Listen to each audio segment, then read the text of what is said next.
Rebound effect, যার মানে পুনঃমূষিকভব। GLP injection যখনই তুমি বন্ধ করবে তখনই খুবই তাড়াতাড়ি আগের থেকেও বেশি ওয়েট গেইন করা শুরু হয়ে যাবে। Problem number 7, cost plus fake product. At first এই ইনজেকশন খুব বেশি এক্সপেন্সিভ, যা আমাদের মতন মিডল ক্লাস ফ্যামিলির জন্য অ্যাফোর্ড করা একটু মুশকিল।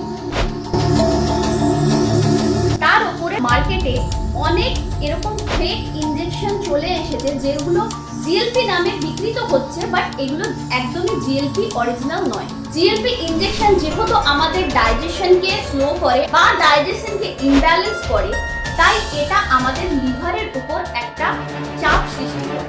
তাই কারো যদি আগে থেকেই লিভারের প্রবলেম হয়ে থাকে তাহলে জিএলপি নেওয়ার পরে কিন্তু প্রবলেম আরো সেটা মারাত্মক হতে পারে, এমনকি লিভার ফেল পর্যন্ত করে যেতে পারে।